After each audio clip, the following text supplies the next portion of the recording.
Bismillahirrahmanirrahim. Assalamualaikum warahmatullahi wabarakatuh.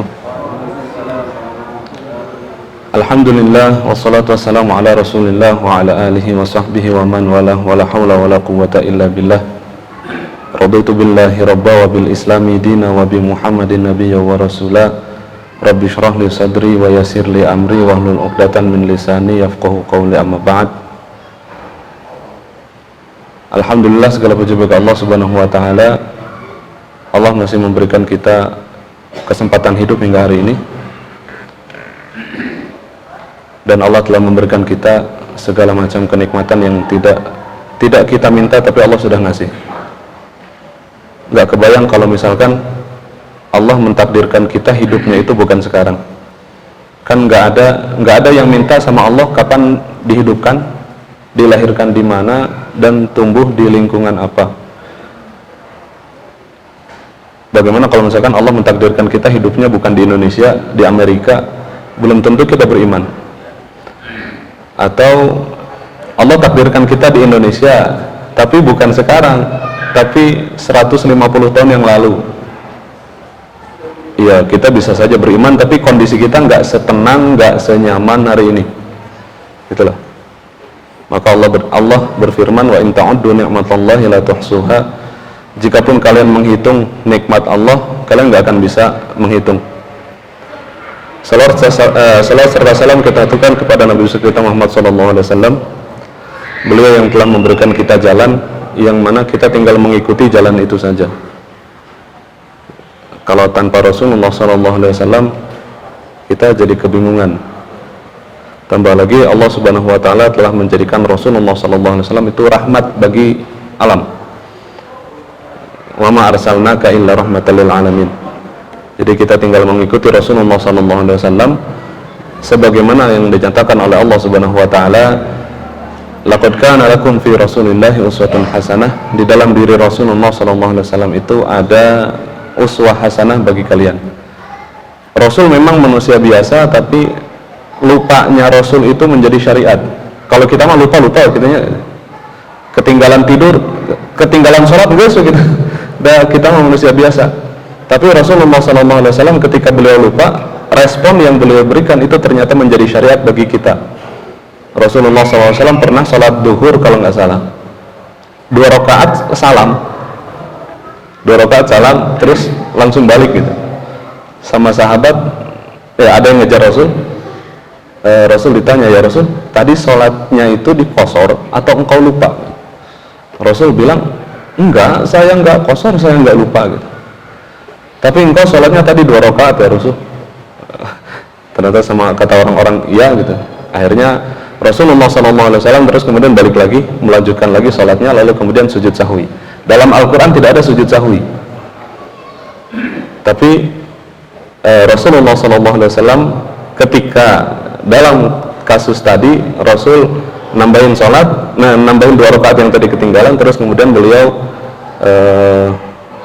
sujud sahwi sebelum salam. Maka responnya Rasulullah SAW itu menjadi syariat bagi kita. Kita tinggal mengikuti Rasulullah SAW. Dalam perang Khandaq, Rasulullah SAW pernah sibuk, saking sibuknya bikin parit gitu, sampai Rasul sengaja meninggalkan zuhur, asar, maghrib, isya, karena nggak mungkin Rasul lupa untuk sholat. Setiap sholat Rasul itu pasti jamaah gitu. Jadi Rasul sepertinya sengaja meninggalkan karena kebutuhan untuk membangun parit yang kira-kira lebarnya 3 meter ke bawah 3 meter, pokoknya kuda nggak bisa lewat. Rasul nggak sholat duhur, asar, maghrib, isya. Ketika isya udah malam, baru akhirnya Rasulullah SAW ngajak sholat teman-teman, para sahabat diajak sholat. Terus kemudian Rasulullah SAW minta Bilal untuk azan. Nah Bilal azan, sok. Setelah itu Rasul langsung minta Bilal untuk qomat. Lalu kemudian Rasul sholat duhur dulu 4 rakaat, terus kemudian minta Bilal qomat lagi. Lalu kemudian asar 4 rakaat, kemudian minta Bilal qomat lagi, terus maghrib, terus kemudian minta Bilal qomat lagi, terus isya. Ya kan? Akhirnya ini menjadi syariat, menjadi salah satu dalil yang digunakan oleh sebagian ulama yang menyatakan kalau misalkan jamak takhir itu sholatnya sholat yang ditinggal duluan. Jamak takhir maghrib isya nih, sholatnya di waktu isya, maka maghrib duluan baru isya. Meskipun ada yang menyatakan bahwasanya isya duluan karena itu kan haknya isya gitu, maghribnya mah itu kan belakangan. Nah, biasalah perbedaan pendapat dalam mazhab gitu. Contoh lain, Rasulullah SAW pernah ketinggalan sholat subuh karena perang, capek lah. Sekali-kalinya itu, nggak kayak kita biasa. Sekali-kalinya Rasul itu ketinggalan sholat subuh, tapi nggak cuma beliau, para sahabat juga gitu. Saking capeknya perjalanan malam, terus kemudian Rasul ketiduran, subuh nggak bangun. Bilal ketika bangun merasa bersalah luar biasa karena beliau yang ditugasi untuk azan kan. Ya tapi akhirnya Rasul cuma nyuruh sholat, ya ketika itu langsung sholat gitu. Ya responnya Rasulullah SAW itu kemudian jadi syariat bagi kita, jam berapapun kita bangun kita sholat. Tambah lagi Rasulullah SAW menyatakan man nama an sholatihi au nasiyaha falyusolliha idza dzakaraha. Siapa yang ketiduran atau lupa sholatnya, maka sholatlah dia ketika dia ingat. Kita lagi ngapain, sibuk, ternyata lupa sholat, ketika itu ingat ya udah ingat, langsung sholat. Atau kita begadang, biasanya kalau kita yang biasa begadang ngantuk itu ketika jam 3 menjelang jam 4 dekat subuh itu ngantuk. Kelas ternyata bablasan, jam berapapun bangun, jam 8, jam 10, jam 12 bahkan langsung sholat saat itu. Nah jadi hal-hal yang memang karena Rasulullah SAW itu memiliki katakanlah otoritas syariat. Jadi Rasul tidak hanya menjelaskan apa yang ada dalam Al-Quran, tapi juga apa yang Rasul lakukan, apa yang Rasul tidak lakukan, apa yang Rasul ucapkan, apa yang Rasul tetapkan, itu adalah syariat bagi kita. Ya salah satunya beberapa kasus yang tadi saya ceritakan. Maka ya mau mengikuti siapa lagi kalau bukan mengikuti Rasulullah SAW. Nah, cuman nanti menjadi pertanyaan nih, ketika ternyata ada pendapat ulama yang menurut kita kok berbeda dengan dalil yang kita miliki, atau bahkan sampai ada yang berkata gini, mohon maaf ini permasalahan agak sensitif tapi perlu saya jelaskan karena memang ya penting gitu. Dalam perkara bid'ah, mungkin kita sudah sering mendengar tentang bid'ah. Ada sebagian kalangan yang mengklasifikasi bid'ah. Bid'ah ada yang hasanah, ada yang sayyi'ah. Atau bahkan itu Imam Syafi'i yang menyatakan bahwasanya al-bid'atu al-muhdatsatu darbani gitu. Yang baru itu ada dua hal, yang pertama yang mahmudah, yang satu lagi yang mazmumah. Terus kemudian bahkan Imam Izzuddin bin Abdissalam menyatakan bid'ah itu terklasifikasi sesuai dengan hukum. Jadi 5, ada bid'ah wajib, ada bid'ah sunnah, ada bid'ah makruh, mubah dan haram. Loh, kan Rasulullah SAW menyatakan ala inna kulla muhdatsatin bid'ah wa kulla bid'atin dhalalah, kan itu. Maka sebagian kalangan yang lain menentang adanya klasifikasi bid'ah. Nggak ada itu yang namanya bid'ah hasanah, semua bid'ah itu sayyi'ah, karena Rasul menyatakan ala inna kulla muhdatsatin bid'ah wa kulla bid'atin dhalalah. Nah, ketika kita melihat adanya perbedaan pandangan para ulama dalam suatu hal, sebenarnya yang berhadapan itu bukan antara Rasul dengan ulama. Ingat. Jadi kita jangan berkata Imam Syafi'i mengklasifikasikan bid'ah menjadi hasanah dan sayyi'ah. Rasul kan bilang semua bid'ah sesat. Oke, Anda mau ikut siapa? Imam Syafi'i atau ikut Rasul? Jangan sampai ada pertanyaan seperti itu. Kenapa? Karena sebenarnya perbedaan pendapat antara para ulama itu terjadinya ya semacam ini bukan Imam Syafi'i melawan Rasul, enggak. Tapi bagaimana Imam Syafi'i memahami perkataan Rasul sehingga akhirnya beliau memiliki kesimpulan A. Ketika ulama kita, ustaz kita itu kan punya rujukan juga, seperti kalau yang menentang adanya klasifikasi bid'ah adalah Imam Asy-Syatibi dalam kitab Al-Muwafaqat. Nah, jadi yang bertentangan itu adalah pemahaman Imam Syafi'i dengan pemahaman Imam Asy-Syatibi dalam Al-Muwafaqat.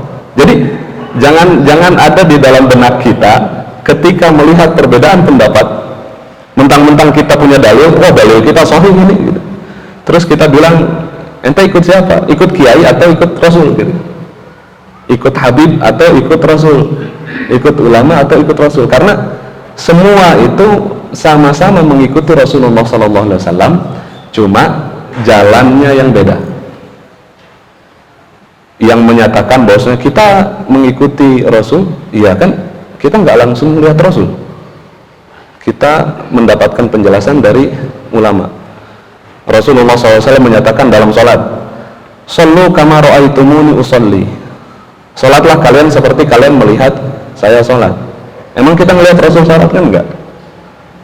Dari mana kita melihat sholatnya Rasul? Dari riwayat yang ada tentang sholatnya Rasul. Ternyata riwayat yang datang tentang sholatnya Rasul itu bisa berbeda-beda, sehingga akhirnya para ulama mengambil kesimpulan dari riwayat-riwayat yang berbeda itu, hingga akhirnya mereka memiliki kesimpulan yang beda-beda.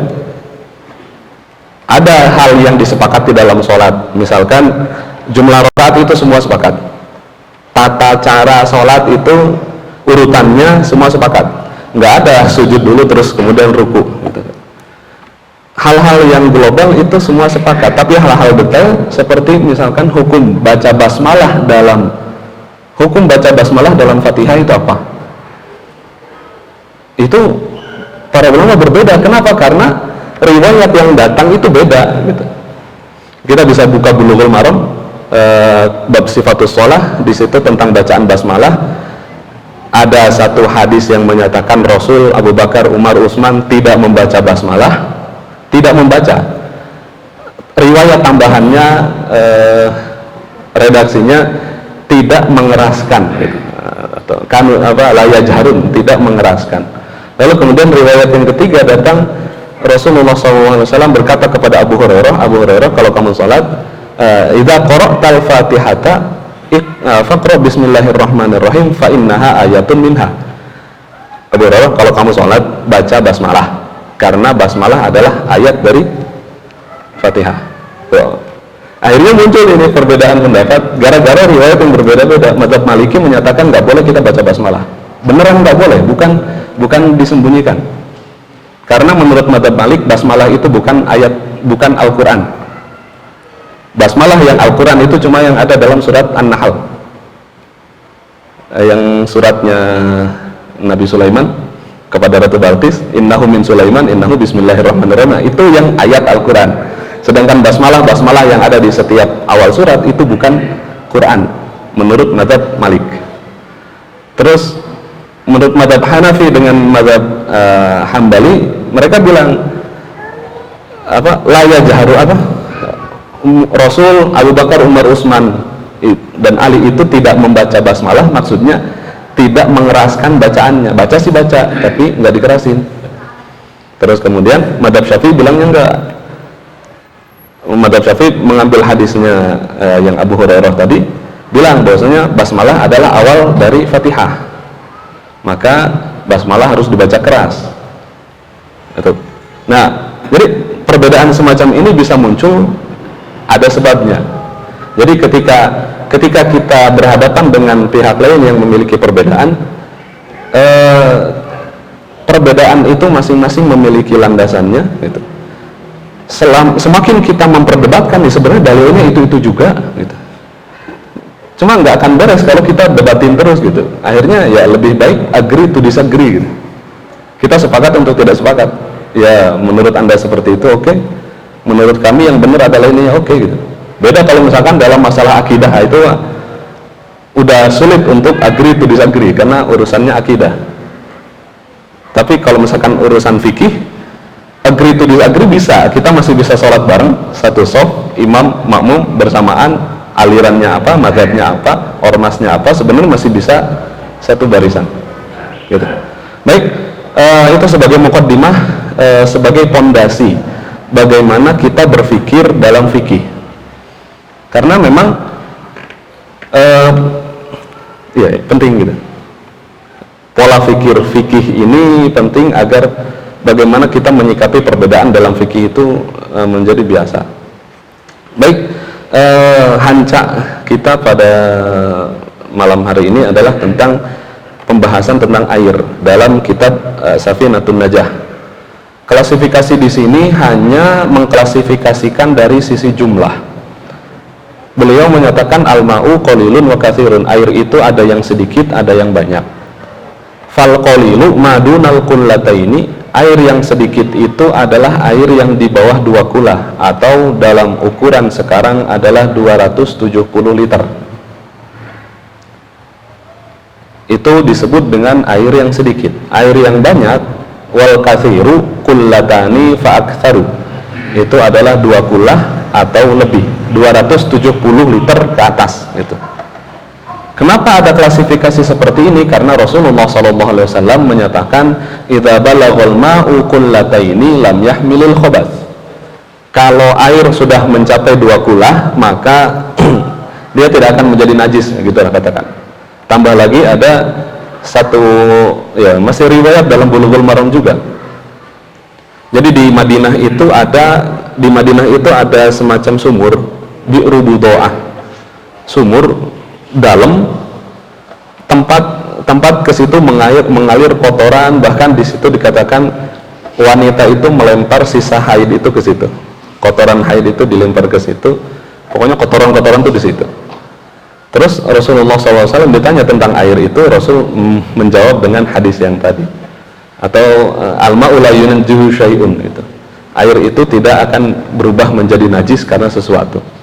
Nah, jadi atas dasar pernyataan Rasulullah SAW tadi, maka air diklasifikasikan menjadi 2, batasannya 270 liter atau 2 kulah. Kalau kurang dari itu maka dikatakan sedikit, kalau lebih dari itu maka dikatakan banyak. Konsekuensi hukumnya apa dari banyak dan sedikit ini? Nah, fal qalilu yatanajjasu biwuqu'in najasati fihi, yang sedikit itu yatanajjasu, itu akan berubah menjadi najis, biwuqu'in najasati fihi, karena najis yang masuk ke dalam air itu. Wa in lam yataghayyar, meskipun dia belum berubah, meskipun dia tidak berubah warnanya, baunya, bentuknya, pokoknya gitu. Ini yang saya heran, nggak tahu, karena saya bukan orang arsitek, tapi kenapa di WC dimanapun seringkali WC itu lebih tinggi daripada WC itu naik dikit, ya, dari lantai. Kemanapun, ke WC umum, bahkan ke WC masjid, saya nggak tahu di sini juga gitu atau enggak. WC jongkok itu selalu tinggi, lalu lantainya di bawah. Bahkan di beberapa tempat itu WC itu pas menghadap ke ember gitu. Jadi dia tinggi terus di sini ember ada keran kan gitu. Oke, kalau misalkan embernya ember cat yang gede, maka dia lebih tinggi. Tapi ini enggak, dia lebih tinggi atau bahkan setara dengan ini. Dapat dimungkinkan atau sangat besar kemungkinan ketika ada air keluar itu ceret ke situ. Air itu sedikit, maka ketika itu terjadi, air yang ada di ember dia menjadi air mutanajis, tidak bisa untuk digunakan bersuci dari najis, apalagi bersuci dari hadas. Pada pertemuan pertama 2 bulan yang lalu kita bahas antara najis dengan hadas, gitu kan. Kalau ketika kita kencing itu kan kita membersihkan diri dari najis. Lah ternyata air yang kita pakai malah air bekas, bukan bekas. Bisa jadi air itu baru, tapi kita ketika kencing nggak menjaga hingga airnya kecipratan. Nah, dia air yang qalil, dia air yang sedikit, maka dia menjadi mutanajis. Begitu juga, mohon maaf ini, tapi ini terjadi.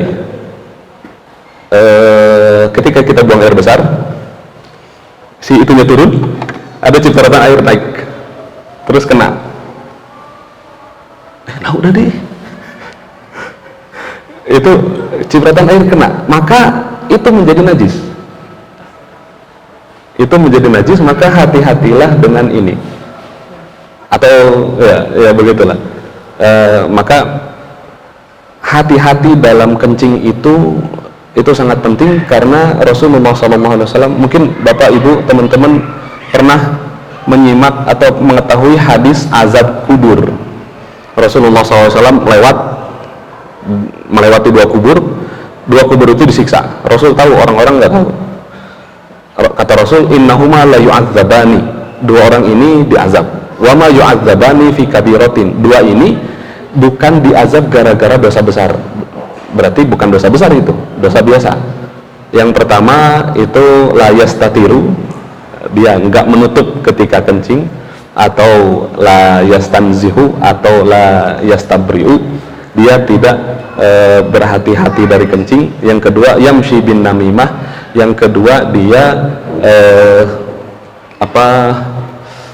ngadu domba orang lain gitu. Jadi itu kayak dikit lagi ya, al-qalil al-katsir gitu. Al-qalil yatanajasu bi wuqu'i najasati fihi wa lam yataghayyar, sedangkan al-ma'ul katsiru, sedangkan air yang banyak itu la yatanajasu illa idza taghayyara ta'muhu aw launuhu aw rihuhu. Air yang banyak lebih dari 270 liter dia akan menjadi najis jika dia berubah warna atau rasa atau bau. Jadi kalau misalkan di sawah di situ ada yang buang air, di sini bisa jadi masih suci selama ya warnanya tidak berubah. Bahkan dalam kasus Bi'ru Budoah tadi yang ada di Madinah, airnya tidak berubah meskipun itu menjadi tempat buangan kotoran. Itulah konsekuensi dari klasifikasi air ini. Kita tutup segmen pertama di sini, lalu kemudian kita akan lanjutkan lagi segmennya berikutnya setelah sholat isya. Assalamualaikum warahmatullahi wabarakatuh. Bismillahirrahmanirrahim. Assalamualaikum warahmatullahi wabarakatuh. Alhamdulillah, wassalatu wassalamu ala rasulillah wa ala alihi wa sahbihi wa man walah, wa la hawla wa la quwwata illa billah. Raditu billahi rabba wa bil islami dina wa bi muhammadin nabiyya wa rasula. Rabbi shrah li sadri wa yassir li amri wa hlul 'uqdatan min lisani yafqahu qawli, amma ba'd. Meneruskan apa yang tadi kita bahas, pembahasan beliau tadi hanya klasifikasi air dari sisi jumlah. Beliau membagi air itu banyak dan sedikit, batasannya adalah 270 liter. Maka baiknya ketika kita ingin membangun rumah, maka kita perlu untuk memikirkan volume air ini. Baiknya bak mandi itu airnya lebih dari 270 liter. Biar kalau ternyata ada sesuatu yang masuk, aman. Kalau misalkan bak kita nggak pakai bak, kamar mandinya cuma ember, ya itu mah nggak apa-apa, tinggal dibuang kan gitu. Tapi kalau misalkan kita pakai ember yang agak besar dan kurang dari 270, maka siapkan tutup aja. Karena kejatuhan kotoran cicak aja satu masuk, maka itu sudah membuat air itu mutanajis. Nah, ada klasifikasi air lain yang tidak disebutkan oleh muallif, oleh Syekh Salim bin Sumair al-Hadrami, tapi dituliskan oleh Imam Al-Qadhi Abu Syuja' dalam matan Abu Syuja' yang disyarah menjadi kitab Fathul Qorib. Di sini diklasifikasikan air dari sisi mensucikan atau tidak, maka air itu ada 4 kategori. Yang pertama adalah air yang suci dan mensucikan. Suci dan mensucikan dan penggunaannya tidak makruh, yaitu adalah yang diistilahkan oleh para ulama dengan istilah air mutlak. Al-ma'ul mutlak atau air mutlak itu apa? Pokoknya air tanpa ada embel-embel, itulah air mutlak. Ini air kan, kalau sudah dikasih teh, kita nggak akan nyebut itu air, tapi itu air teh. Kalau saya bilang minta air dong, terus dibawain air teh, salah kan? Karena saya mintanya air. Nah, itulah air mutlak. Air mutlak tidak harus berwarna bening seperti ini, enggak. Air mutlak bisa berwarna hijau ketika misalkan dia ada di kolam. Di kolam terus berlumut dan lumutnya airnya mengubah warna. Nanti ada pembahasan lagi. Atau air biasanya di kampung mah dulu ketika saya di rumah nenek di Garut di dekat Lewo. Jadi air itu air di masjid sekarang udah pakai sanyo. Kalau dulu mah enggak, dari selokan masuk. Air dari selokan masuk. Airnya coklat gitu. Dan itu baknya besar. Baknya besar, orang-orang wudhu di situ. Ya nggak apa-apa, kalaupun ternyata di situ ada najis, karena airnya besar, karena baknya besar, maka najis akan mengendap ke bawah. Dan najis itu tidak mengubah warna, karena warna airnya coklat ya. Coklat itu kan warna alaminya gara-gara dia ke tanah, melewati tanah. Ya mau gimana lagi kan nggak bisa. Adanya itu, ya sudah. Gitu. Itulah air mutlak dalam kondisi itu. Nah, jadi dia hukumnya suci dan mensucikan. Air itu bisa digunakan. Kalau sekarang mah ya hampir di rumah kita masing-masing sudah ada sumur, ya itulah air mutlak. Atau dalam Matan Abu Syuja dijelaskan lebih panjang lagi. Yang termasuk itu adalah air laut, ya air hujan, ya air sungai, ya air embun, ya air lelehan salju gitu, air salju yang meleleh gitu, atau kemudian ada air sumur. Nah, itu termasuk air mutlak. Lalu kemudian jenis air yang kedua tohirun mutohirun. Nah, tohirun mutohirun, dia suci dan mensucikan, tapi makruhun isti'maluhu, tapi penggunaannya makruh. Kenapa? Air apa itu? Itu adalah air yang musyammas, air yang terjemur. Air yang terjemur karena dikatakan akan menimbulkan penyakit kulit. Tuh. Meskipun secara medis ini bisa dibuktikan iya atau tidaknya, tapi karena ada dalilnya ya sudah. Maka itu pun tidak menjadi haram, cukup jadi makruh saja. Gitu. Dan dalam fikih itu nanti kita akan menemukan banyak sekali hukum sunnah ataupun makruh yang berdasarkan atas dalil yang ternyata tidak kuat. Tapi sebagai kehati-hatian karena ada dalil yang melarang sehingga cukup menjadi makruh saja. Begitu. Lalu kemudian tapi air itu bisa digunakan ya. Kalau misalkan kita lagi wudhu siang-siang duhur, terus air yang kita rasakan panas, nah itulah itu. Tapi nggak apa-apa, dipakai wudhu ya sah gitu. Lalu kemudian air yang ketiga adalah air yang tohirun ghairu mutohirin, airnya suci tapi tidak mensucikan. Air yang suci tapi tidak mensucikan apa? Air yang bukan air mutlak, atau air yang tercampur dengan benda suci yang lain.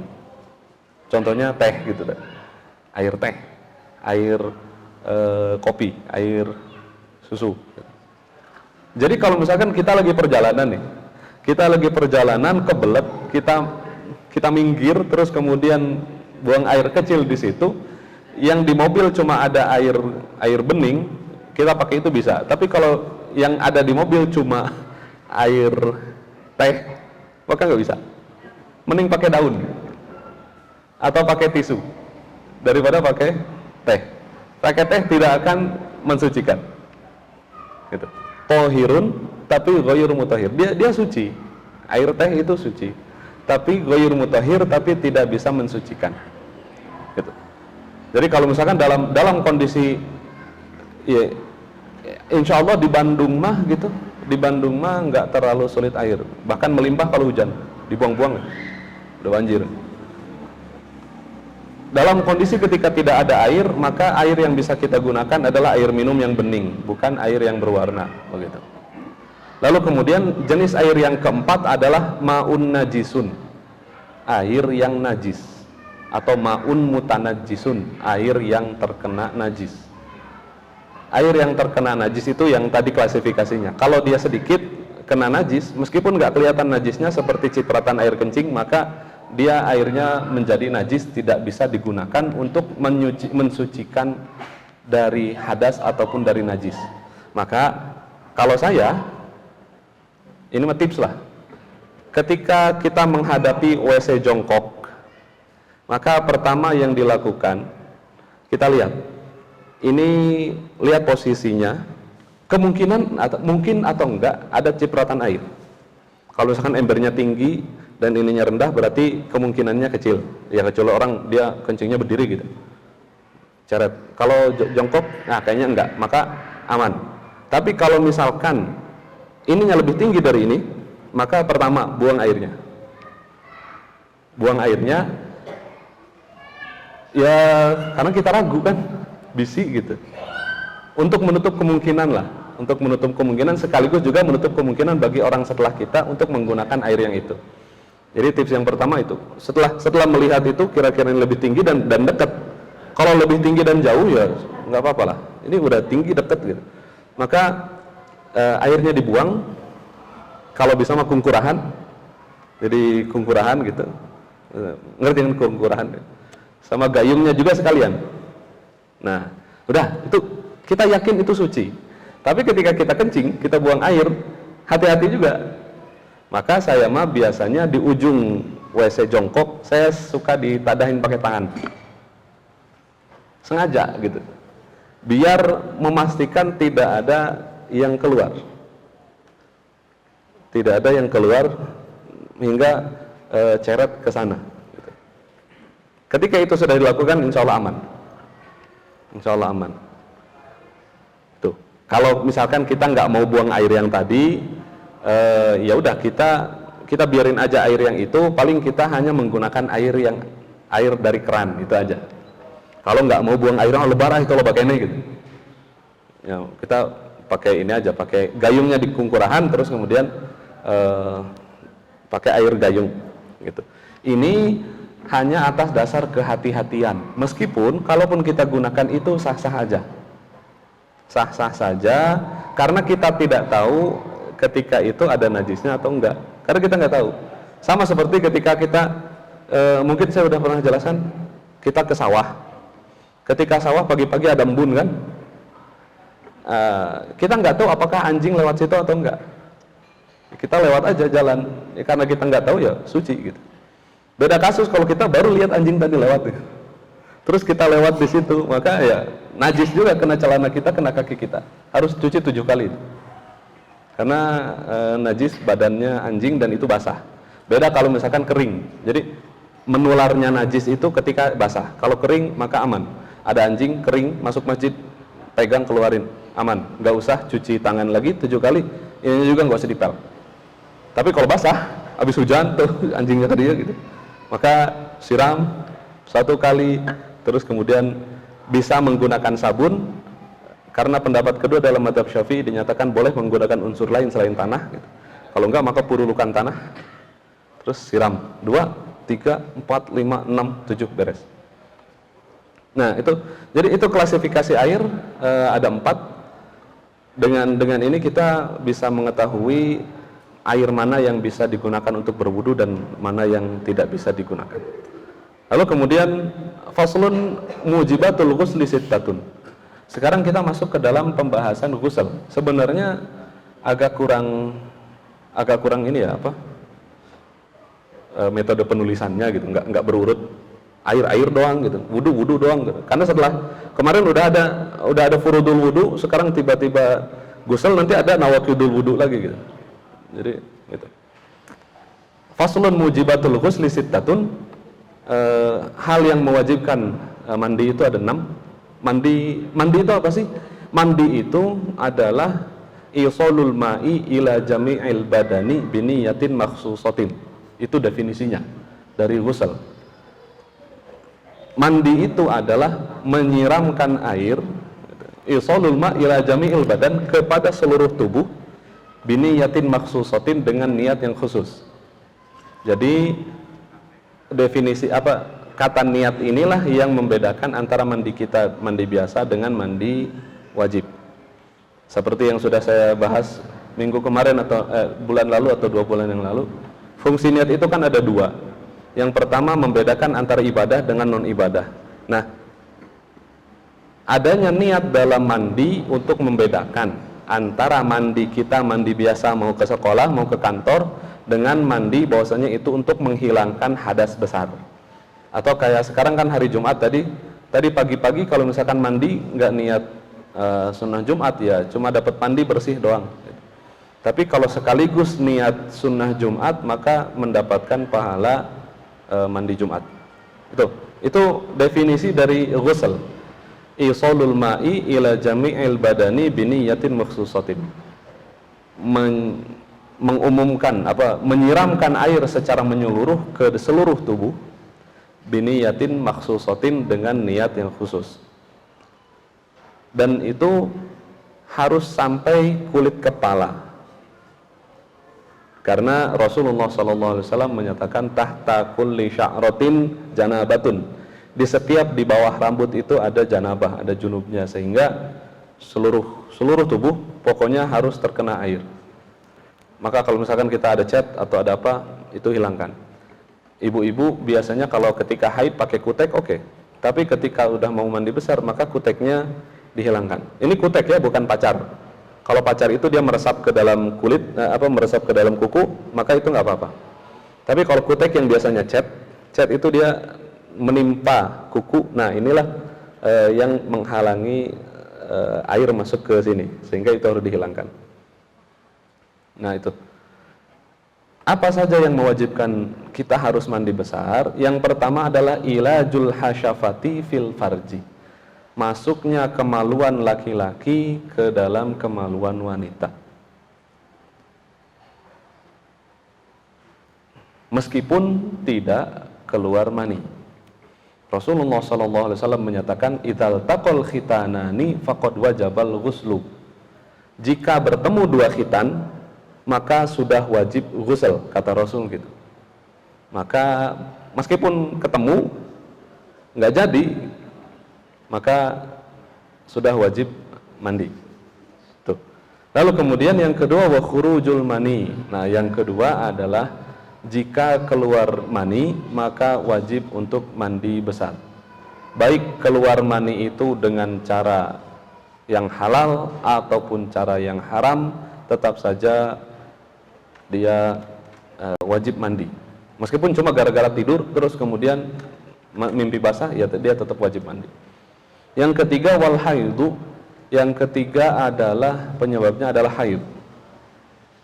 Wajibnya mandi besar ketika haid adalah setelah beresnya haid.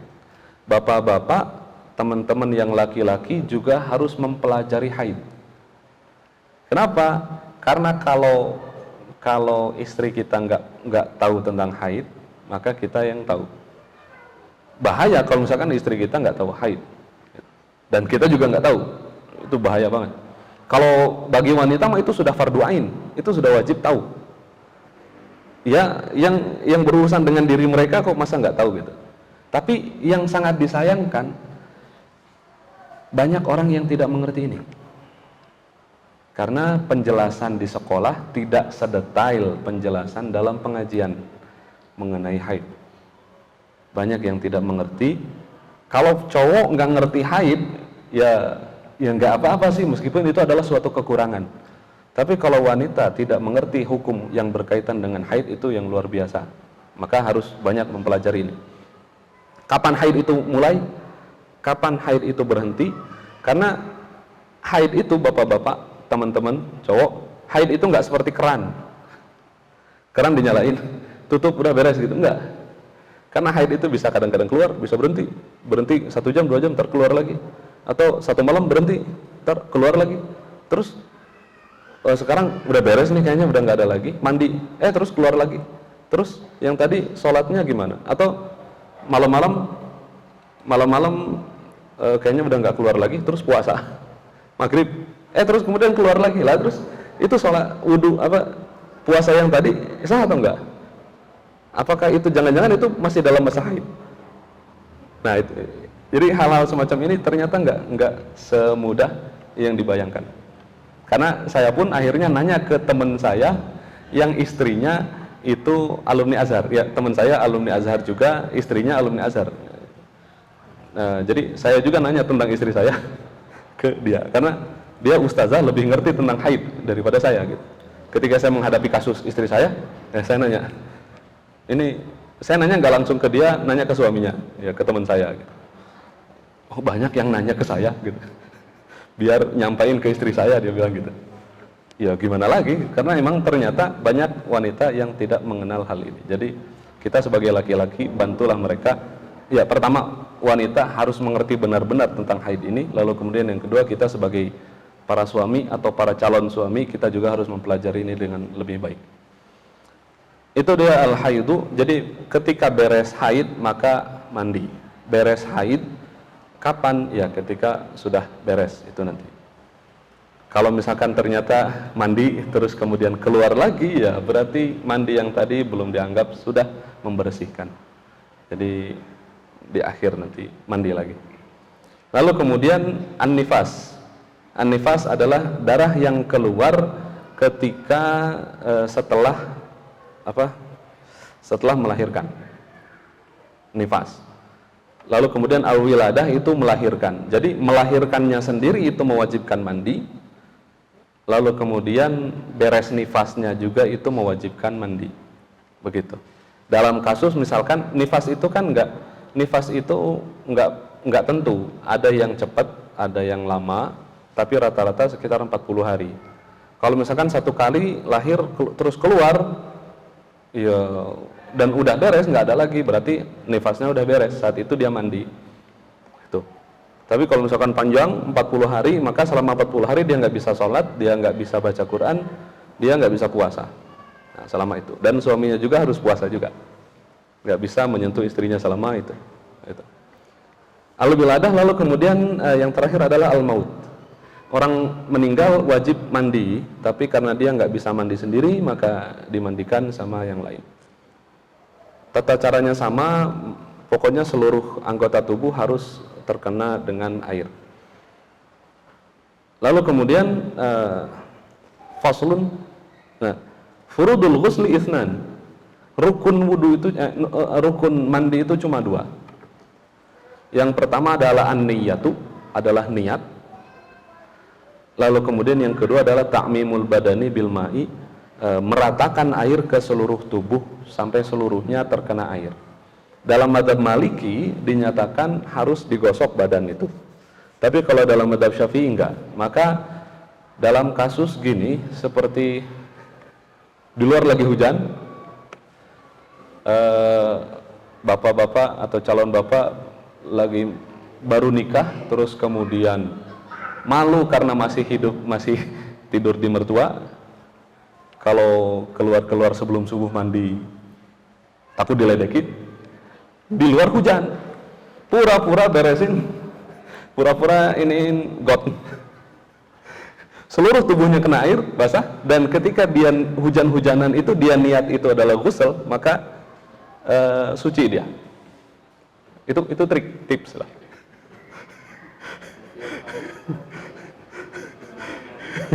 Kalau tiap hari zamannya gitu.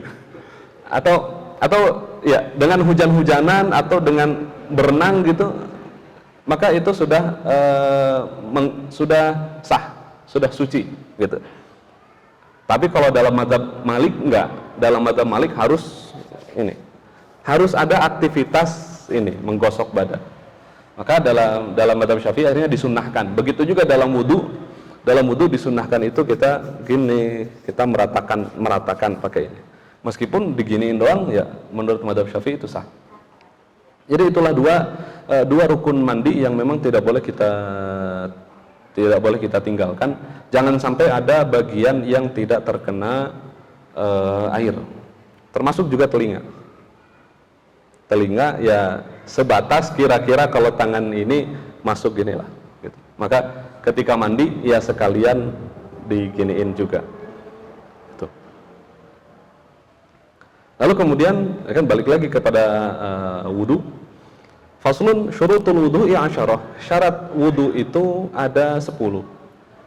Yang pertama al-islamu, dia beragama Islam, maka kalau dia bukan muslim maka tidak sah wudunya. Yang kedua at-tamyizu, dia sudah tamyiz. Tamyiz itu apa? Tamyiz itu anak kecil yang dia sudah bisa membedakan mana baik mana buruk. Baik dan buruk dalam pandangan common sense ya. Karena kadang-kadang kita juga sebagai orang dewasa sulit membedakan mana baik mana buruk dalam hal yang emang abu-abu gitu. Ini mah anak kecil dia sudah bisa membedakan mana baik mana buruk. Kalau anak kecil umur 2 tahun dia masih mukul-mukul adiknya, ya itu belum tamyiz dari, karena dia nggak tahu kalau mukul itu ternyata sakit gitu. Tapi kalau misalkan dia sudah bisa diajak ngobrol, dia sudah mengerti ini nggak boleh, ini boleh, nah itu berarti sudah tamyiz. Umur segitu dia wudu, maka wudunya sah. Tapi kalau belum tamyiz maka tidak sah. Lalu kemudian an-naqa'u 'anil haidhi wan nifas. Dia terbebas dari haid dan juga nifas. Maka jika wanita haid berwudu, ya tidak sah begitu. Begitu juga dengan orang nifas yang berwudu. Tapi beda dengan orang junub. Kalau junub setelah melakukan hubungan lalu kemudian mau tidur, dianjurkan untuk wudu dulu, sebagaimana yang dilakukan oleh Rasulullah SAW. Atau mau masuk ke ronde yang kedua, maka wudu juga kalau kuat. Kalau enggak, tidur. Maaf yang pemuda, ada ini mah urusan orang tua. Lalu kemudian wan naqa'u 'anil haidhi wan nifas, yang keempat sebenarnya masih nyambung dengan sebelumnya, wan naqa'u amma gitu kan. Wan naqa'u amma yamna'u wusulal ma'i ilal basyarah. Jadi terbebasnya kulit dari apa yang bisa menghalangi air nyampe ke sini, ke kulit. Apa saja? Ya apa saja, minyak, atau bahkan gini, cowok atau bahkan bapak-bapak, ibu-ibu biasa pakai ini apa? Pakai deodoran. Deodoran itu kan sebenarnya menghalangi air masuk nempel ke sini.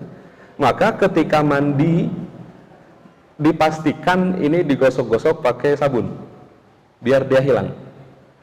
Terus kemudian akhirnya nanti dibilas. Takutnya apalagi kan iklannya itu 24 jam gitu kan. 24 jam melindungi. Lah kumaha atuh da ayeuna waktuna gitu. Maka diinikan lah gimana caranya biar si ininya tuh hilang. Nah, itu minyak atau make up atau apa namanya? body lotion atau UV protection atau apalah, pokoknya apapun yang kira-kira akan menghalangi nempelnya air, maka itu harus dihilangkan gitu. Ini detail karena ini penting, karena kalau nggak gitu sholat kita nggak sah.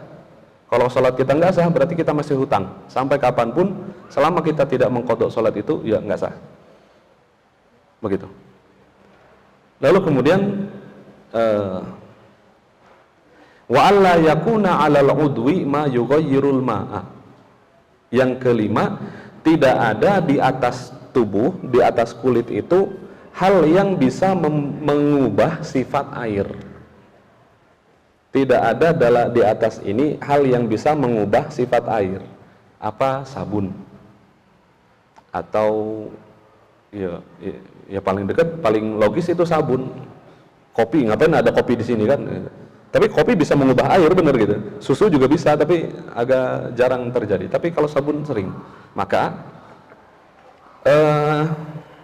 hilangnya hadas itu kapan? Hilangnya hadas itu sebenarnya dengan siraman 1 kali itu udah cukup. Dengan siraman 1 kali itu sudah cukup. Jadi, nah dalam kasus tadi, dalam kasus mandi. Dalam kasus mandi, ketika kita nyiram 1 kali, maka siraman pertama yang terkena badan itu sudah mensucikan badan bagian situ. Kalau ini belum kena, berarti itu belum. Tapi ini udah gitu.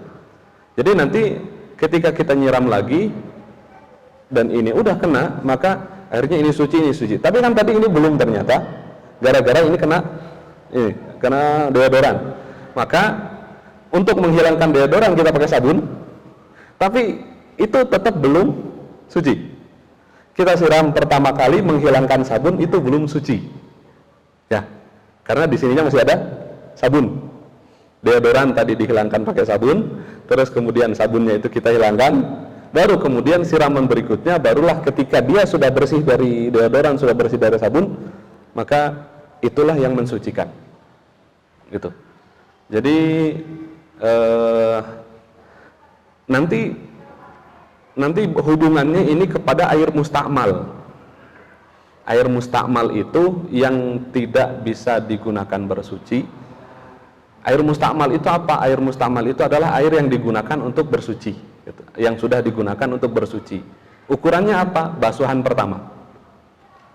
Jadi kalau misalkan bapak, ibu, teman-teman mandi dan nggak pakai bak atau pakai bak, ya mau pakai bak atau pakai ember, maka siraman pertama menjauhlah dari sumber air. Siraman pertama mundur aja. Setelah itu kemudian netes nggak apa-apa. Karena yang penting itu adalah bilasan pertama harus hati-hati. Gitu. Begitu juga dengan wudhu. Jadi kalau misalkan air, ini air udah dikit banget nih air. Jadi kita cukup satu kali udah beres. Karena yang fardu itu adalah satu kali. Dan memang Rasulullah SAW itu dalam Sunan Tirmizi dinyatakan Rasul pernah wudhu satu kali, dua kali, tiga kali. Tapi nggak pernah ada riwayat yang menyatakan Rasul membasuh lebih dari 3 kali. Maka wudhu atau mandi satu kali bilasan cukup untuk menghilangkan hadas.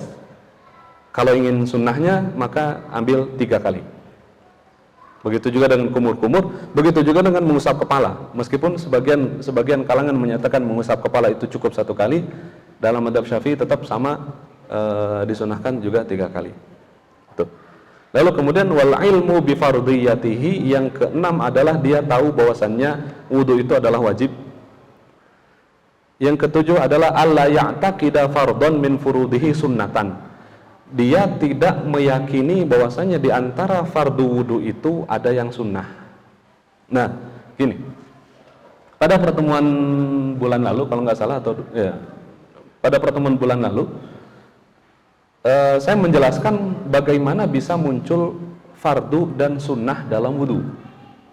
Allah Subhanahu wa taala menyatakan, ya ayyuhalladzina amanu idza qumtum ilal sholati faghsilu wujuhakum wa aydiyakum ilal marafiq wamsahu bi ru'usikum wa arjulakum ilal ka'bain.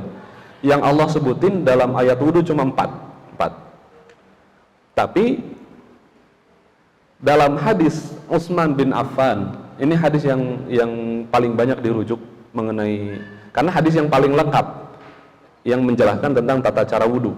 Hadisnya Utsman bin Affan itu mulainya dari tangan, kumur-kumur, terus kemudian istinsyak, menyedot, istinsar, membuang gitu, nyingsring. Jadi bukan cuma di gini-gini doang, enggak, tapi emang sedot, terus buang, lalu kemudian membasuh wajah, kemudian tangan sampai siku, terus kemudian kepala, kemudian telinga, terus kemudian kaki.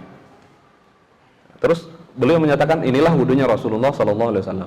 Nah, kan berarti ada tambahan dari yang tadinya 4 ditambah lagi dengan hal-hal yang lain kan. Para ulama akhirnya berbeda menentukan mana yang rukun, mana yang sunnah. Semua sepakat 4 ini rukun, tapi sisanya yang dijelaskan oleh Utsman bin Affan tadi, apakah jadi rukun atau enggak, itu ada perbedaan. Mazhab Hambali menyatakan kumur-kumur dan menyedot air itu rukun. Mazhab Syafi'i enggak. Mazhab Syafi'i bilang rukun itu cukup yang 4 ini. Tambah 1 niat, tambah 1 lagi tartib. Jadi 6 dalam mazhab Syafi'i. Kalau dalam mazhab Maliki kita ditambah lagi dengan gosok-gosok badan. Nah, kalau dalam mazhab Syafi'i maka 6 ini. Maka jangan sampai ada 6 ini yang dianggap sunnah. Semuanya harus dianggap wajib. Jadi dia harus mengerti bahwasanya itu adalah kewajiban. Lalu kemudian yang ke-8 adalah airnya harus suci. Karena kalau tidak suci maka airnya wudunya tidak sah. Lalu kemudian wadukhulul waqti, dianjurkan dia melakukan wudu itu ketika sudah masuk. Tapi kalau misalkan di luar waktu ya tidak apa-apa. Karena dalam hadis Rasulullah SAW juga dalam Sunan Tirmizi, ya bisa untuk melaksanakan sholat dengan banyak wudu. Kalau kita mampu bisa dengan 1 wudu 5 sholat bisa. Bukan 5 sholat di 1 waktu. tidur terus bablas sholat 5 sholat di satu waktu, enggak, bukan itu maksudnya. Dari subuh kita bisa nahan enggak batal sampai isya, ya itu bisa dilakukan. Silahkan untuk menahan wudu juga enggak apa-apa. Bahkan Rasulullah SAW menyatakan la yuhafizu 'alal wudu illa muslimun. Tidaklah menjaga wudu kecuali muslim. Jadi di antara tanda atau di antara satu ciri khasnya orang muslim adalah menjaga wudu. Tambah lagi dulu ketika saya di pesantren, guru saya di kelas nanya, siapa yang tadi wudu ke kelas gitu. Ada yang angkat, ada yang enggak. Kalian kenapa enggak wudu?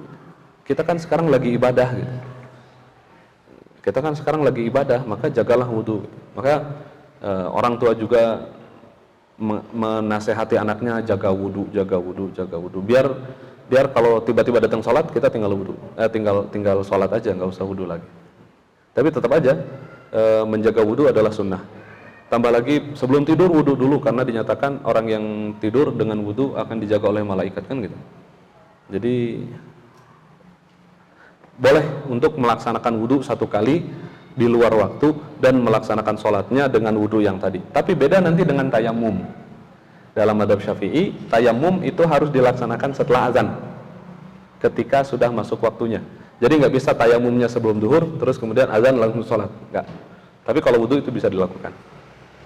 Lalu kemudian ada al-muwalatu lidaimil hadas. Ada sebagian kalangan yang kalau kita orang normal, kita masih bisa mengontrol hadas, masih bisa mengontrol keran kita. Tapi ada sebagian kalangan yang sudah lost kerannya, hingga akhirnya dia ya gimana lagi, akhirnya keluar lagi gitu. Bagi orang yang normal, maka wudu itu tidak wajib untuk saling nyambung gitu, enggak. Jadi wudu itu masih bisa ada jeda antara satu basuhan dengan basuhan lain, masih boleh. Dalam kasus gini misalkan, kita lagi wudu, hujan gede, jemuran can diangkat. Kita wudu, alah hujan. Tadi wajah, angkatin jemuran, terus lanjutin dari tangan, itu masih sah. Gitu. Tapi berbeda bagi daimul hadas. Berbeda bagi orang yang memang dia selalu berhadas. Nah, kalau selalu berhadas maka dia harus beresin wudunya sekaligus. Kalau maka kita sebenarnya selama belum kering kita masih bisa untuk melanjutkan wudu kita. Ya, dalam kasus tadi kita lagi wudu kepotong apa gitu, terus kita lanjutin lagi. Kalau mau ulang dari awal ya emang enggak. Tuh. Lalu kemudian faslun nawaqidul wudu'i arba'atu asya'. Pembahasan mengenai hal-hal yang membatalkan wudu apa saja. Ini ada perbedaan pendapat banyak di antara para ulama.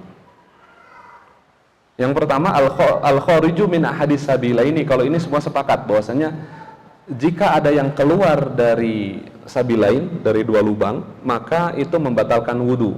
Meskipun mereka akhirnya nanti berbeda mengenai jika yang keluar adalah itu batal atau enggak, jika yang keluar ini batal atau enggak gitu. Tapi secara garis besar mereka sepakat yang keluar dari lubang itu salah satu yang membatalkan wudu adalah keluarnya sesuatu dari lubang itu. Apa saja gitu. Lubangnya apa saja? Kubul, yaitu lubang depan, dubur atau lubang belakang. Rihun au ghairuhu. Baik itu angin ataupun yang lainnya. Bahkan dalam matan Abu Syuja dikatakan mu'tadun atau ghairu mu'tad. Baik yang keluarnya adalah hal yang biasa, ya biasa kayak kotoran, atau yang jarang seperti cacing. Kita cacingan terus keluar dia, maka batal wudu kita. Begitu. Itu illal mani, kecuali mani. Dalam kasus gini, orang lagi tidur sambil duduk, terus kemudian mimpi keluar mani. Dalam mazhab Syafi'i dia tidak batal wudunya, karena keluar maninya ketika dia tidurnya sambil duduk. Nah, lalu kemudian asani, Yang kedua adalah zawalul akli, hilangnya akal. Binaumin au ghairihi, baik hilangnya akal itu karena tidur atau karena selain tidur, karena mabuk misalkan, atau karena pingsan misalkan, maka itu membatalkan wudu.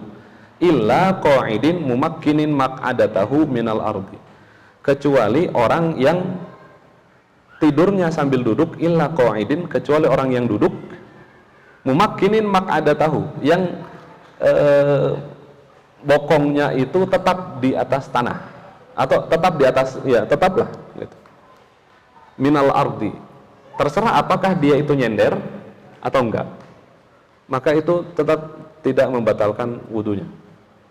Karena dalam hadis Rasulullah SAW, bukan hadis Rasul ya, dalam hadis dari Anas bin Malik, bahwasanya para sahabat itu kanu yantazirunal isya'a, mereka biasa menunggu sholat isya, hatta tahfiqa ru'usuhum, sampai mereka itu gini, nah gitu, maksudnya sampai tidur.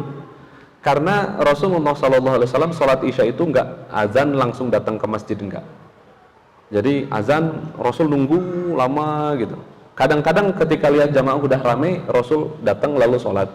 Kadang-kadang ketika jamaahnya masih dikit, Rasul enggak datang, nungguin sampai para sahabat itu ngantuk, sampai tidur sambil duduk. Bahkan dalam Bulughul Maram juga, sholat isya itu pernah tengah malam udah lewat, Rasulullah SAW terus bilang, sebenarnya inilah waktu isya kalau enggak memberatkan umat saya, kata Rasul gitu. Jadi kalau kita biasa telat isya ya jangan diremehkan aja. Tapi sebenarnya kalau kita niatnya sholat isyanya malam, ya berarti mengamalkan hadis itu. Tapi bukan jadi alasan ya. Nah itu kecuali orang yang duduknya mutamakin, yang duduknya tetap gitu. Para ulama memang berbeda pendapat apakah tidur itu hadas atau sebab hadas gitu. Karena hadis Rasulullah SAW yang lain, Rasulullah SAW menyatakan al-ainani wika usahi gitu. Mata ini adalah kuncinya lubang dubur. Mata ini adalah kuncinya lubang dubur. Kata Rasul, faman nama falyatawaddo, siapa yang tidur maka haruslah dia berwudu gitu. Jadi atas dasar itu maka dua-duanya akhirnya menjadi sebab hadas. Yang pertama tidurnya yang pertama itu hilang akalnya, yang kedua kalau ada keluar sesuatu dari sini gitu. Tapi kalau tidurnya itu mutajian, kalau tidurnya berbaring maka itu batal. Tapi kalau tidurnya duduk, kayak biasa kita kalau nungguin qomat Jumat ya gitu. Nungguin qomat Jumat karena ngantuk, tahu-tahu wala dzikrullahi akbar wallahu ya'lamu ma tasnaun aqimus shalah, itu sah sih sebenarnya gitu. Meskipun ya sah sholat Jumatnya, wudunya nggak batal ya, meskipun dia ya mendapatkan kekurangan karena dia nggak bangun ketika Jumat. Jadi dulu sahabat itu tidur sambil duduk ketika nungguin sholat isya.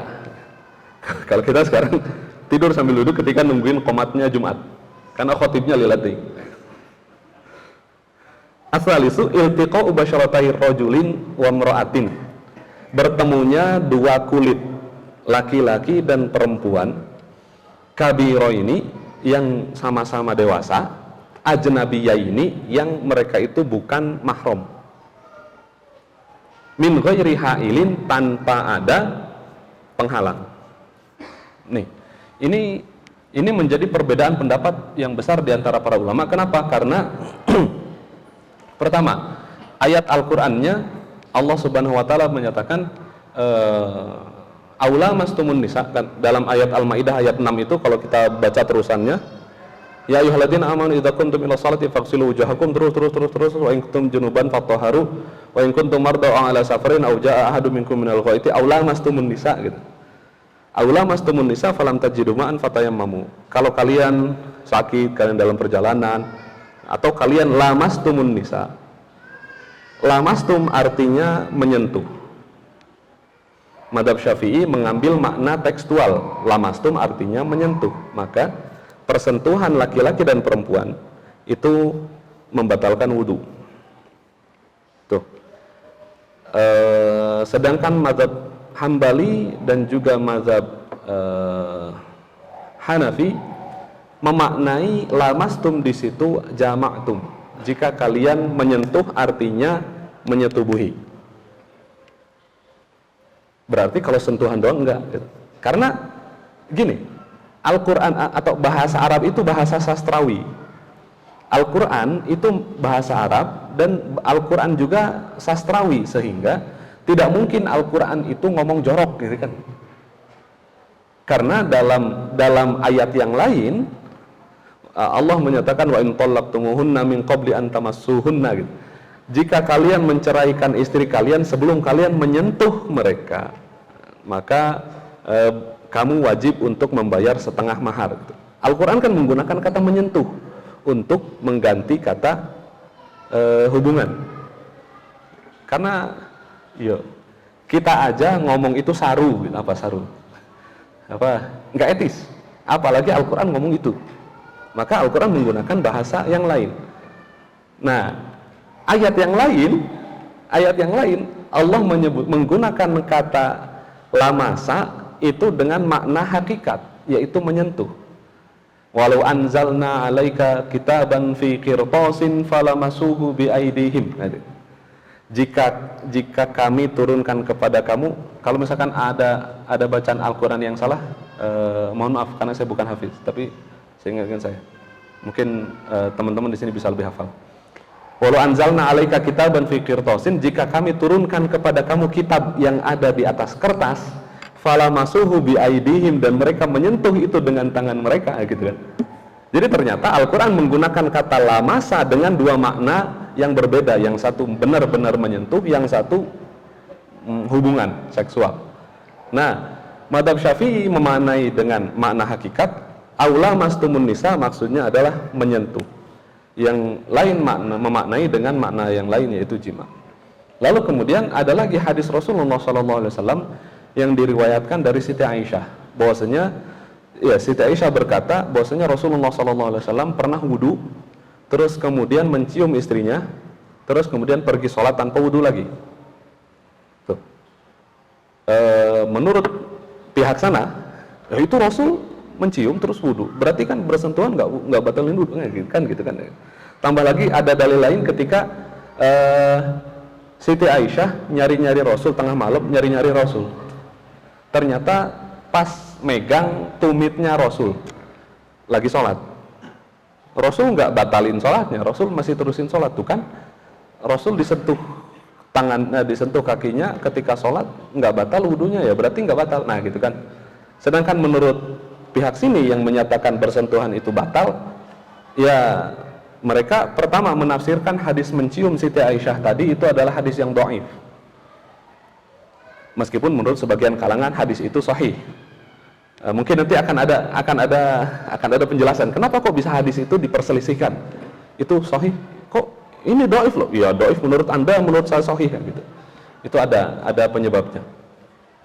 Nah, jadi hadis yang tadi mencium Siti Aisyah itu menurut mazhab sini itu hadisnya dhaif. Imam Tirmidzi juga menyatakan hadis itu adalah hadis dhaif, meskipun menurut ini ya itu sahih gitu. Nah, sedangkan ketika Rasul sholat yang kakinya disentuh, bagaimana komentar dari pihak sini? Mereka bilang itu kan bisa aja ada penghalang antara kakinya Rasul dengan tangannya Siti Aisyah. Rasul kan sholat pakai sorban, bukan sorban, pakai jubah. Ya mungkin ketika disentuh itu nyentuhnya ada halangan kain. Nah gitu. Jadi perbedaan ini ya perbedaan yang sudah terjadi sejak dulu gitu. Jadi kita mah tinggal agree to disagree, kita tinggal mana yang hati kita lebih cenderung ke situ, atau guru kita ngajarin apa kita ikutin itu aja. Kalau guru kita ngajarin batal, ya udah kita ikutin. Kalau guru kita ngajarin nggak batal, ya ikutin. Kalau kita ragu, maka tanya dalil. Kalau udah dijelasin ini ada dua pendapat, milih yang mana? Kalau saya, karena saya besar dalam tradisi keilmuan Madzhab Syafi'i, terus kemudian hati saya ya udah kebiasaan karena hidupnya di dalam mazhab Syafi'i gitu.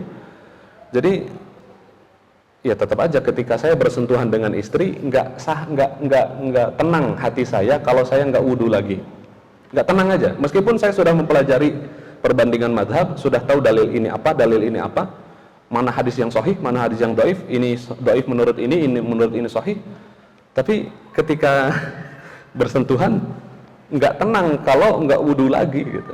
Akhirnya ya tetap saya menggunakan pendapat mazhab Syafi'i. Meskipun dalam kasus tawaf, ketika haji dulu tawaf, ibu-ibu Indonesia sih aman karena mereka pada pakai kaos kaki, tangannya juga pada pakai ini. Kalau orang India nggak, boro-boro pakai kaos kaki, jadi nyeker aja gitu.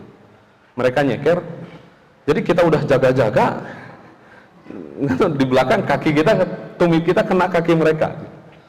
Kalau dalam Imam Nawawi menyatakan orang tawaf itu harus tetap hati-hati. Ya zaman Imam Nawawi yang haji nggak 2 juta. Kalau sekarang yang haji 2 jutaan gitu. Sekali tawaf ada ribuan, apalagi di tiang hijau. Kalau yang pernah umroh atau yang pernah manasik minimal kan ada tanda hijau. Tanda hijau itu di situ orang masuk, orang lanjut dan orang keluar. Jadi pertemuan antara ini itu pasti akan desak-desakan di wilayah situ. Akan sulit untuk menjaga wudhu. Gitu. Kalau orang Indonesia semua sih insya Allah aman, karena masing-masing jaga-jaga. Tapi kan ini enggak. Nah, maka dalam kasus itu saya mah karena mazhab ini menyatakan bersentuhan nggak batal, ya udah saya ikut itu. Gitu. Ikut itu dalam kondisi itu aja. Tapi ketika sudah keluar, balik lagi. Disinilah akhirnya luasnya Islam itu di sini. Luasnya Islam itu di sini. Karena bisa jadi pendapat-pendapat yang ada bisa cocok untuk satu kondisi, tidak cocok untuk kondisi yang lain. Kenapa juga mazhab di Indonesia kebanyakan mazhab Syafi'i? Kenapa bukan mazhab Malik gitu? Ya sepertinya ada grand design dari Allah Subhanahu wa taala hingga akhirnya yang tersebar mazhab di sini itu mazhab Syafi'i, bukan Hambali, bukan Hanafi, bukan Maliki. Afrika Utara Maliki, terus kemudian Asia Tengah, Turki terus sampai Asia Tengah, Tantan itu Tajikistan dan yang lain, sampai Pakistan, sampai India itu Hanafi. Mazhab Hambali tersebar antara Syam, Mesir dan juga Hijaz. Sekarang karena negeri Saud dia berpegangnya kepada Hambali sehingga mazhab Hambali lebih berkembang saat ini gitu. Jadi penyebaran mazhab itu juga sepertinya ada grand design, karena ini cocok di sini belum tentu cocok di wilayah sana. Nah, jadi iltiqaul basyaratain. Tadi yang saya sebutkan baru 2 mazhab, yang bilang batal, yang bilang tidak batal. Satu lagi mazhab Maliki menyatakan batal itu kalau ada syahwat. Kalau tidak ada syahwat nggak batal. Bahkan kata mazhab Maliki, bersentuhan dengan ada batas, ada penghalang, tapi dengan syahwat, nah itu batal juga. Karena menurut mereka penentu batalnya adalah syahwat, menurut sini penentu batalnya adalah sentuhan. Tuh, jadi ya perbedaan ini ya biasa, karena mereka berbeda dalam menyikapi adanya dalil yang saling berbeda itu tadi. Tuh, lalu kemudian ar-rabi' adalah masukubulil adamiyyi, menyentuh kemaluan manusia. Menyentuh kemaluan manusia, baik punya laki-laki ataupun punya perempuan, punya sendiri ataupun punya orang lain. Rasulullah SAW ini dalam kasus menyentuh kemaluan juga hadisnya itu bertentangan. Kok bisa nyeduka ada ketidituna gitu gitu. Ada satu hadis Rasulullah SAW pernah ditanya, ini dua-duanya dalam Sunan Tirmidzi. Rasul pernah ditanya mengenai orang yang lagi sholat terus menyentuh kemaluannya, nggak tahu lagi sholat sambil garuk-garuk atau gimana. Tapi keterangannya gitu. Terus kemudian Rasul komentarnya, wa ma hiya illa bid'atun minka. Itu kan cuma bagian dari tubuh kamu kan gitu. Hadis ini akhirnya dipahami bahwasanya menyentuh itu tidak batal. Menyentuh kemaluan tidak batal. Tapi Dalam hadis yang lain Rasulullah SAW menyatakan man massa dzakarahu falyatawaddo. Siapa yang menyentuh kemaluannya maka hendaklah dia berwudu. Maka menurut mazhab Hanafi mengambil hadis yang tadi hingga menurut mereka menyentuh kemaluan tidak batal. Selain mazhab Hanafi mengambil hadis yang kedua akhirnya menyatakan menyentuh kemaluan itu membatalkan wudu. Mazhab Syafi'i lebih luas dari itu, menyatakan bahwasannya menyentuh kemaluan dirinya ataupun kemaluan orang lain, laki-laki ataupun perempuan, maka membatalkan wudu. Sehingga kalau misalkan kita sudah punya anak, dia belum bisa cebok, kita cebokin, batal wudu kita. Gitu. Kalau kita mau jaga wudu, anak kita diajarin untuk cebok, kita tinggal semprot gitu, sok cebok sendiri. Gitu. Kalau udah, kalau udah agak gedean dikit. Au halqati duburihi. Nah, mazhab Syafi'i lebih meluaskan lagi, nggak cuma kemaluan di depan, tapi juga lubang dubur. Lubang dubur bibatni rohati, dengan ini dan juga dengan ini. Tapi kalau dengan ini enggak, atau dengan anggota yang lain enggak, karena massa, definisi dari massa atau menyentuh itu pakai ini. Ini nggak bisa dibilang menyentuh gitu. Jadi ini kalau misalkan gatal dan nggak mau batal wudu atau gimana lah caranya, jangan pakai ini. Atau dengan ada penghalang juga kan, itu nggak membatalkan wudu. Jadi begitu. Nah, beberapa penjelasan yang tadi saya katakan mungkin Bapak Ibu teman-teman sekalian bisa saja tidak mengingat dalil masing-masing, tidak mengingat hadis-hadis yang saya ucapkan ataupun ayat yang saya ucapkan, tapi setidaknya harapan saya Bapak Ibu teman-teman sekalian ingat bahwasanya ternyata perbedaan pendapat di antara mazhab, di antara para ulama adalah hal yang lumrah, terjadi karena sama-sama mencoba untuk memahami dalil gitu. Sehingga saya ulangi lagi perkataan yang tadi, nggak ada dalam fikih itu ulama melawan rasul. Nggak ada. Yang ada ketika terjadi perbedaan itu ulama lawan ulama, A lawan B, C lawan D, gitu. Nggak ada rasul mah cuma ngasih sumber, disilahkan. Orang-orang yang bawah yang kemudian mereka saling berbeda. Maka perbedaan ini sebenarnya bisa kita rajut dalam satu kebersamaan, sholat bareng, nggak perlu untuk meributkan hal-hal yang memang sudah diributkan sejak dahulu, begitu. Lalu kemudian yang terakhir ini mah saya takut penjelasan tadi disinggung sedikit, tapi karena kurang lengkap penjelasannya nanti jadinya jadi kurang gitu. Mengenai klasifikasi bid'ah, tadi kan saya menyinggung sedikit tentang itu, dan karena ini permasalahan yang pelik, orang ribut terus dari dulu sampai sekarang. Bagaimana itu bisa terjadi klasifikasi dan bagaimana ada yang menolak adanya klasifikasi? Gini. Rasulullah SAW menyatakan ala inna kulla muhdatsatin bid'ah wa kulla bid'atin dhalalah. Ketahuilah bahwasanya setiap muhdatsah, setiap hal baru itu adalah bid'ah. Wa kulla bid'atin dhalalah, dan setiap bid'ah adalah sesat. Rasul kan bilang setiap bid'ah itu sesat, kok bisa ada yang bilang bid'ah hasanah gitu. Gini cara berfikirnya itu seperti ini. Dalam usul fikih kata kullu itu masuk ke dalam istilah lafaz umum, al-am, lafaz umum. Kaidahnya setiap kata umum itu ada kemungkinan untuk ditaksis. Taksis itu adalah pengecualian, karena tidak setiap kata kullu itu memiliki makna artinya semua tanpa terkecuali.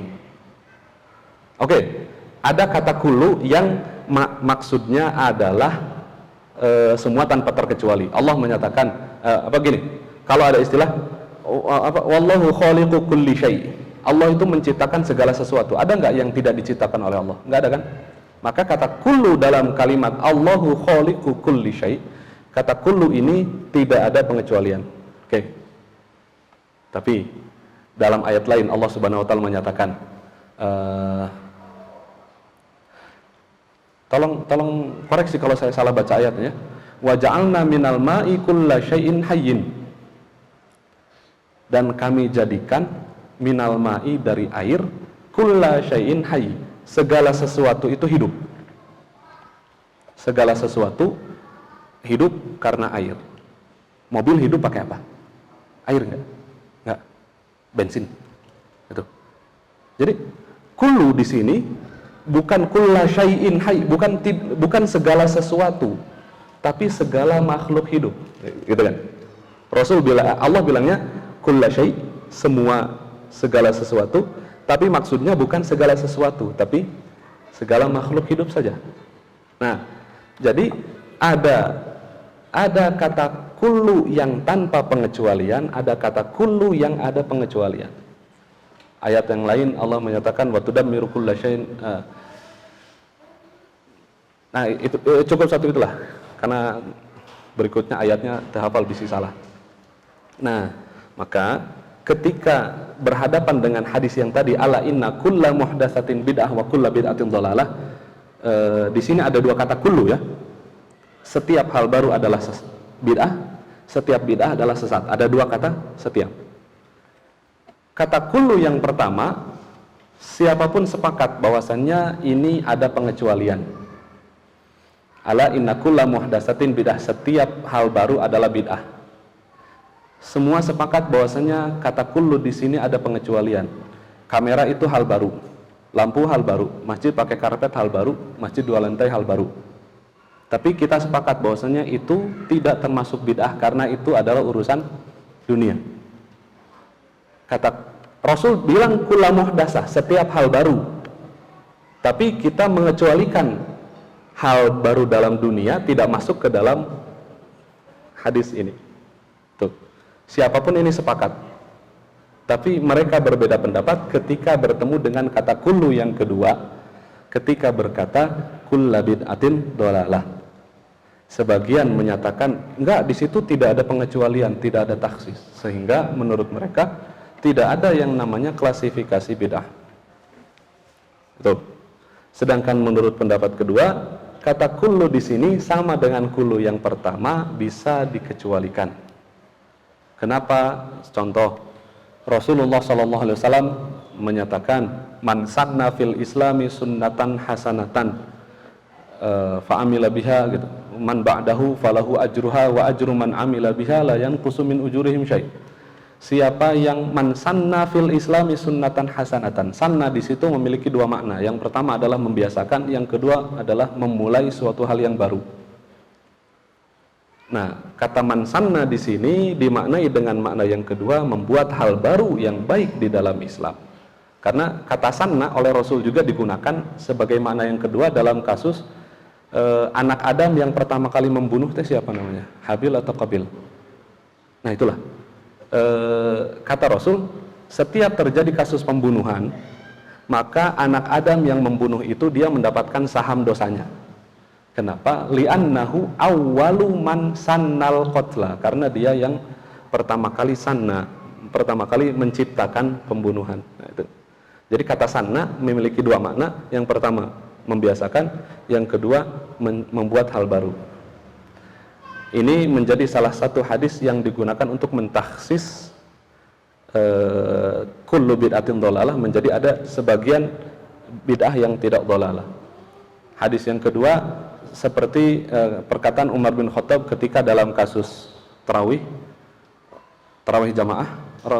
Umar bin Khattab berkata, nikmatil bid'atu hadhihi, bid'ah yang paling baik adalah ini. Kok ada bid'ah yang paling baik sih gitu? Kan setiap bid'ah sesat. Nah, enggak, bukan gitu pikirannya, tapi karena bid'ah didefinisikan sebagai hal yang baru, sehingga hal yang baru jika sesuai dengan syariat maka itu adalah boleh. Hal baru jika berbeda dengan syariat atau bertentangan dengan syariat maka itu tidak boleh. Yang menyatakan klasifikasi bid'ah, yang menyatakan adanya klasifikasi bid'ah seperti Imam Syafi'i, lalu kemudian Imam An-Nawawi, lalu kemudian Imam Izzuddin bin Abdissalam, lalu kemudian dan sebagian ulama yang lain. Tapi tiga itu yang sudah saya pastikan benar sumbernya gitu. Sedangkan yang menolak adanya klasifikasi bid'ah itu adalah Imam Asy-Syatibi dalam kitab Al-Muwafaqat. Jadi masing-masing itu mencoba untuk memahami dalil-dalil syariat sehingga mereka sampai pada kesimpulan, dan kesimpulan itu memang ternyata berbeda. Maka dalam hal ini jangan sampai seperti yang tadi saya katakan, menyikapi seolah-olah Rasul bilang semua bid'ah sesat, ente kok bilang mau ikut ulama atau ikut Rasul? Enggak, bukan gitu. Tapi ini adalah ijtihad, itu adalah ijtihad, mereka memiliki tingkatan yang sama, yaitu hasil penelitian. Dalam kaidah fikih ada kaidah fikih al-ijtihadu la yunqadu bil ijtihadi. Hasil penelitian atau hasil ijtihad satu orang ulama tidak bisa digugurkan oleh ijtihad ulama yang lain. Makanya dalam kenapa urusan awal bulan kita nggak beres-beres ya? Ya karena ketika NU menyatakan kita harus pakai ru'yat, Muhammadiyah bilang kita boleh pakai hisab. Pendapat NU nggak bisa menggugurkan pendapat Muhammadiyah ataupun sebaliknya. Dua-duanya masih memiliki kemungkinan benar ataupun salah. Begitu juga dengan ini, sama-sama masih memiliki kemungkinan benar ataupun salah. Paling ada orang berkata inilah yang benar. Ya, benar menurut Anda, tapi menurut pihak lain belum tentu benar. Jadi dalam kembali lagi saya nyatakan, dalam perbedaan fikih sebaiknya kita itu kalau udah nggak bisa ketemu lagi ya udah, agree to disagree. Kita cukup untuk setuju, untuk tidak setuju. Karena perdebatan ini sudah, kunut subuh itu sudah didebatkan dari 1300 tahun yang lalu. Sejak masa Imam Syafi'i sampai saat ini pembahasan kunut masih aja dibahas. Ya secara ilmiah ya oke saja, harus dibahas, bahkan kita harus tahu dalilnya. Cuma ketika membahas itu untuk diperdebatkan ulang, nah itu nggak usahlah diperdebatkan ulang lagi, biar masing-masing sesuai dengan apa yang dia yakini, selama catatannya ini, selama ijtihadnya itu adalah ijtihad yang sesuai dengan kaidah-kaidah usul fikih. Kalau ijtihadnya tidak sesuai dengan kaidah-kaidah usul fikih, maka itu tolak. Seperti apa? Seperti wanita muslimah boleh menikahi non muslim. Semua orang sepakat itu nggak boleh. Kok dia tiba-tiba bilang boleh? Maka tolak. Atau ada pendapat yang menyatakan, mohon maaf, ini haji ini penuh tiap tahun, antriannya panjang. Gimana kalau misalkan haji itu kita ganti waktunya aja? Kita boleh ngadain haji di luar musim haji. Haji Dzulhijjah nih, oke kita lakuin ketika Muharram, Safar, Rabiul Awal. Ya, semua ulama sepakat namanya haji itu ya tanggal segitu. Maka ketika ini ada muncul satu pendapat yang bertentangan dan dari sisi usul fikih itu bisa tertolak karena sudah melanggar ijma, maka hal semacam ini barulah ditolak. Kaidah fikih menyatakan atau dikatakan dalam kaidah fikih, la yunkarul mukhtalafu fih wa innama yunkarul mujma'u alaih. Sikap kita itu tidak boleh mengingkari itu maksudnya menganggap dia hal mungkar gitu, menganggap seolah-olah itu adalah kemungkaran dalam hal yang mukhtalaf, hal yang memang perbedaan pendapat, udah jangan dianggap sebagai suatu kemungkaran yang harus dibasmi gitu, enggak. Wa innama yunkarul mujma'u alaih. Kalau mau bersikap seperti itu, lakukanlah ketika terjadi pelanggaran terhadap suatu hal yang sudah disepakati gitu. Jadi dalam kaidah fikih kita diberi pelajaran bagaimana menyikapi perbedaan pendapat di antara para ulama. Umat Islam kita ini udah sebagaimana yang dikatakan Rasul, nanti akan datang suatu masa ketika kalian itu ketika bangsa-bangsa lain itu mengerubuti kalian seperti kalian mengerubuti makanan, kan gitu, pernah dengar? Kata para sahabat bertanya, ya Rasul, apakah saat itu kami kondisinya sedikit? Kata Rasul, enggak, kalian tuh banyak, tapi kalian itu seperti buih, nggak ada kekuatan, dan Allah telah mencabut ketakutan dari musuh-musuh kalian. Masa Rasul, Allah menanamkan ketakutan dalam jiwa musuh-musuh Islam, sehingga meskipun Islam sedikit tapi kekuatannya luar biasa. Sekarang ketakutan itu udah dicabut sama Allah dari musuh-musuh kita, sehingga orang-orang tuh nggak takut lagi. Lihat, pelecehan agama itu kayak gampang sekarang. Rasul dilecehkan sedemikian rupa kok kayak mudah ya, orang dulu nggak akan berani gitu. Nah, kita itu sudah punya musuh yang lebih besar sekarang. Kenapa kok kita malah sesama muslim masih saling ini gesek-gesekan? Padahal udahlah, fikih mah udah cukup diselesaikan perdebatannya, pengajaran tetap diajarkan, meyakini apa yang benar menurut masing-masing itu hak masing-masing, tapi perdebatannya baiknya ditekan biar kita lebih mengedepankan persamaannya daripada perbedaannya. Sebagai penutup, saya mengutip perkataan Hoja Effendi, Ustadz Fatullah Gulen, jika kita tidak bisa jika kita tidak bisa menyepakati, atau jika kita tidak bisa sepakat, maka minimal kita tidak berbeda. Kalaupun kita tidak berbeda, kalaupun itu tidak bisa, maka minimal kita jangan perbanyak perbedaan di antara kita. Biar yang kita banyakin itu adalah persamaannya aja. Itu aja yang diangkat-angkat. Nggak usah kita mengangkat-angkat perbedaan-perbedaan kita. Itu saya mohon maaf jika ternyata penjelasannya kesana kesini. Semoga yang kita bahas malam hari ini bermanfaat bagi kita. Terima kasih sebelumnya.